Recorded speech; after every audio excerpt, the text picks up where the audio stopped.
Hi everyone, this is Shalini and you are watching Quality Achiever. आज की class में हम लोग डिस्कस करेंगे कोलेजियम। कोलेजियम क्या है, किस तरह से कोलेजियम का एवोल्यूशन होता है, विकास होता है, और क्या डिस्प्यूट्स रहे हैं कोलेजियम को लेकर। इसके साथ ही फर्स्ट, सेकंड एंड थर्ड जजेस केसेस जो हैं इनको भी हम लोग डिस्कस करने वाले हैं, एनजेएसी को डिस्कस करने वाले हैं। सो वीडियो की लास्ट तक बने रहिएगा। एंड कोई भी क्वेश्चन है आपका, क्वेरीज है आपकी, so do let me know in the comment section. So let's start. Judiciary जो गवर्नमेंट का एक ऑर्गेन है और काफी इंपॉर्टेंट रोल प्ले करती है। इंडिया में जुडिशरी को इस तरह से डिफाइन किया गया है कि जुडिशरी यानी Supreme Court as a guardian काम करते हैं, यानी कि जो सिटीजन्स के फंडामेंटल राइट्स हैं उनको प्रोटेक्ट करते हैं, जो हमारे राइट्स हैं उनके लिए काम करते हैं। एंड जो गवर्नमेंट के अदर ऑर्गेन्स हैं यानी कि एग्जीक्यूटिव एंड लेजिस्लेचर, उनके ऊपर चेक्स एंड बैलेंस के थ्रू कंट्रोल रखने की कोशिश करते हैं। इंडिया में supreme court and high court, इनके जजेस के अपॉइंटमेंट को लेकर काफी सारे डिस्प्यूट्स रहे हैं, उनको हम आज की क्लास में डिस्कस करेंगे। सबसे पहले कुछ कॉन्स्टिट्यूशनल प्रोविजंस के बारे में हम लोग बात कर लेते हैं। दो मेन यहाँ पर आर्टिकल्स हैं जो यहाँ अपॉइंटमेंट्स के बारे में बात करते हैं। अगर सुप्रीम कोर्ट की बात करें तो आर्टिकल 124, एंड अगर हाई कोर्ट्स की बात करते हैं तो आर्टिकल 217। ये दो बहुत ही मेन इंपॉर्टेंट आर्टिकल्स हैं। According to Article 124, Supreme Court judges should be appointed by the President after consultation with such judges of the High Court and Supreme Court as the President may deem necessary. जैसा president को ठीक लगता है वो with the suggestion of other जजेस, CJI, और जो भी अपॉइंटमेंट्स है सुप्रीम कोर्ट में वो करते हैं। आर्टिकल 217, यहाँ पर जो भी स्टेट हाई कोर्ट्स होंगे उनके जजेस के अपॉइंटमेंट्स की बात की गई है। सो हाई कोर्ट जजेस should be appointed by the president after consultation with the CJI and governor of the state. तो ये थे कुछ कॉन्स्टिट्यूशनल प्रोविजंस जो कॉन्स्टिट्यूशन में किए गए हैं जजेस के अपॉइंटमेंट को लेकर। तो अब जान लेते हैं कोलेजियम क्या होता है। कोलेजियम में 5 सीनियर मोस्ट जजेस होते हैं सुप्रीम कोर्ट के, जिनमें से एक सीजेआई होते हैं। अगर हम सुप्रीम कोर्ट में कोलेजियम की बात करते हैं तो सुप्रीम कोर्ट में जो सीजेआई हैं, चीफ जस्टिस ऑफ इंडिया, वो हेड होते हैं, और बाकी के 4 जो सीनियर मोस्ट जजेस होते हैं वो उनको असिस्ट करते हैं, एडवाइस करते हैं। अगर हम स्टेट हाई कोर्ट की बात करें तो स्टेट हाई कोर्ट में कोलेजियम जो है वो जो वहाँ के सीजे होते हैं, चीफ जस्टिस होते हैं, और अदर जो 4 सीनियर मोस्ट जजेस होते हैं उससे मिलकर कोलेजियम बनता है। यहाँ पर इंटरेस्टिंग बात यह है कि India is the only country in the world where जजेस अपॉइंट द अदर जजेस इन हायर जुडिशरी थ्रू कोलेजियम, यानी कि इंडिया में ही कोलेजियम यूज होता है, अदर किसी कंट्री में कोलेजियम यूज नहीं किया जाता है। तो now we can discuss evolution of collegium system.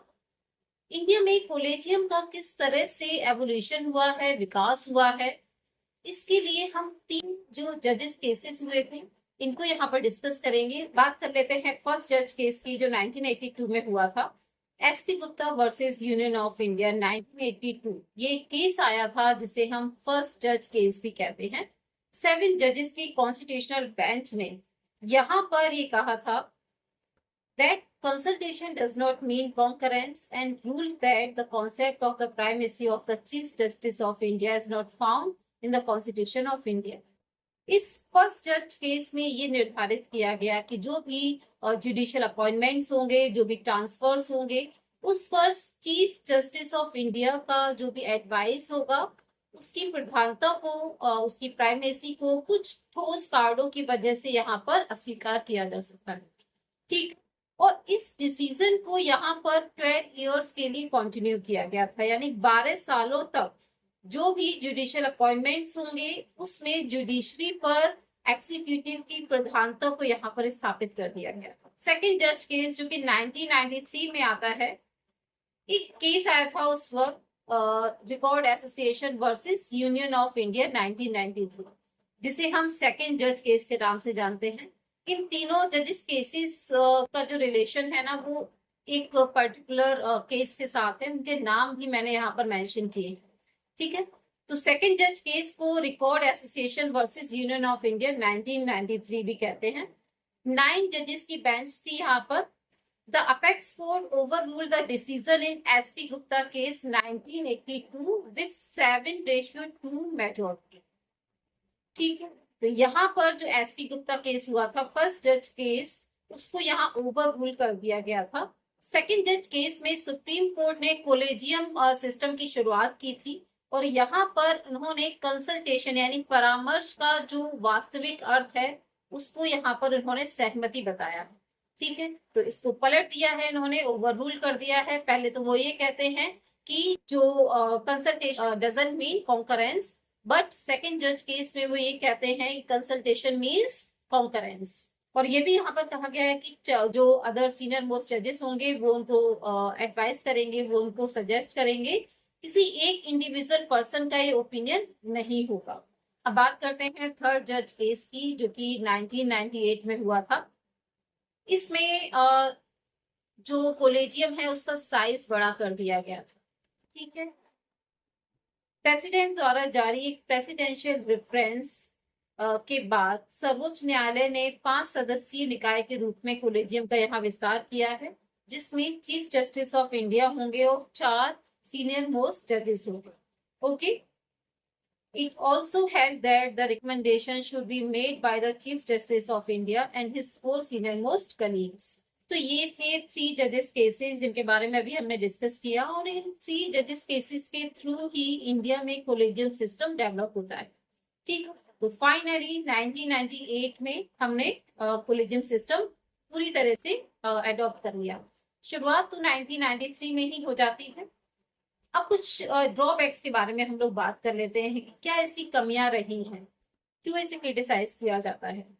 पहला जो यहाँ पर पॉइंट है that is close door mechanism. Critics have pointed out that this system does not involve an official secretariat, it is regarded as a private affair. इसे close door affair के तौर पर देखा जाता है, जहां पर किसी भी व्यक्ति को कोई भी नॉलेज नहीं होती है कि how and when a collegium meets and how it makes decisions. Also there are no official minutes of collegium proceedings. And second है chances of favouritism and nepotism.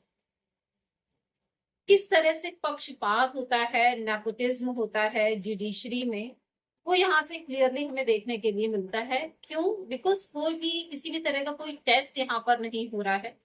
Collegium system does not provide any specific criteria for testing the candidate for the post of CJI, which leads to a wide scope for the nepotism and favoritism.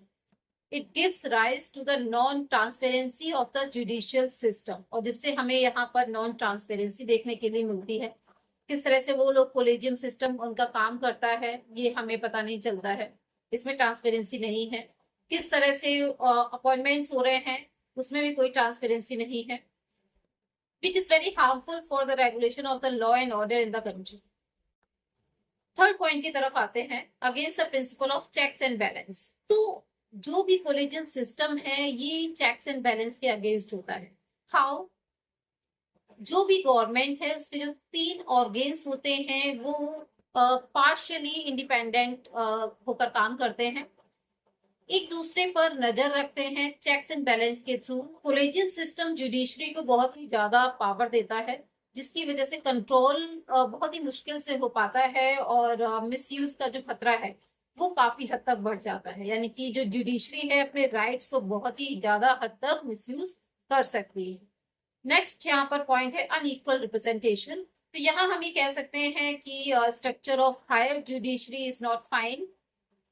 Higher judiciary में जब appointments की बात होती है तो women's हो, schedule caste हो, schedule tribes हो, are under represented in higher judiciary. उनको वो प्रतिनिधित्व वहां नहीं मिल पाता है जो कि मेल कैटेगरीज को मिलता है जनरल में।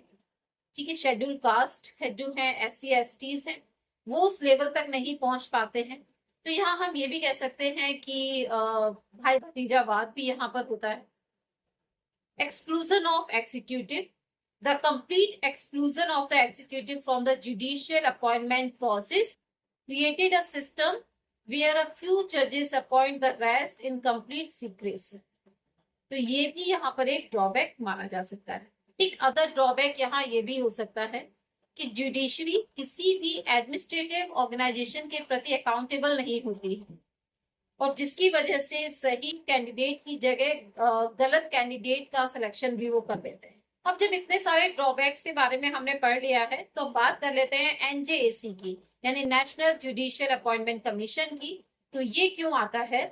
Lok Sabha on 13 August 2014 and Rajya Sabha on 14 August 2014 passed the National Judicial Appointment Commission NJAC Bill 2014 to scrap the collegial system of appointment of judges. 2014 में गवर्नमेंट और जुडिशरी के बीच में ये जो डिस्प्यूट्स हैं वो शुरू हो जाते हैं। 2014 में नरेंद्र मोदी सरकार आती है, एनडीए गवर्नमेंट आती है, और यहाँ पर 19 जो कॉन्स्टिट्यूशन अमेंडमेंट एक्ट है उसके through national judicial appointment commission NGC आता है। ठीक है, इसमें गवर्नमेंट ये कहती है कि चीफ जस्टिस और सुप्रीम कोर्ट, हाई कोर्ट में जजेस की जो अपॉइंटमेंट है वो कॉलेजियम की जगह अब एनजेसी के थ्रू होंगे।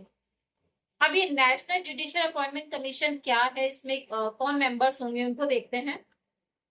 इस कमीशन में 6 लोगों को मेंबर बनाने का प्रोविजन यहाँ रखा गया था। 6 मेंबर कौन होंगे आप देखिए। चीफ जस्टिस ऑफ इंडिया होंगे, एक केंद्रीय कानून मंत्री होंगे, और इसके बाद सुप्रीम कोर्ट के 2 सीनियर मोस्ट जजेस होंगे, ठीक है, एंड 2 विशेषज्ञ होंगे। अब ये जो 2 स्पेशल पर्सन है, स्पेशल जो विशेषज्ञ हैं, इनका सिलेक्शन कैसे होगा? इनके सिलेक्शन के लिए भी यहाँ पर एक कमेटी बनाई जाएगी। उस कमेटी में प्राइम मिनिस्टर होंगे, विपक्ष के नेता होंगे और सुप्रीम कोर्ट के चीफ जस्टिस होंगे।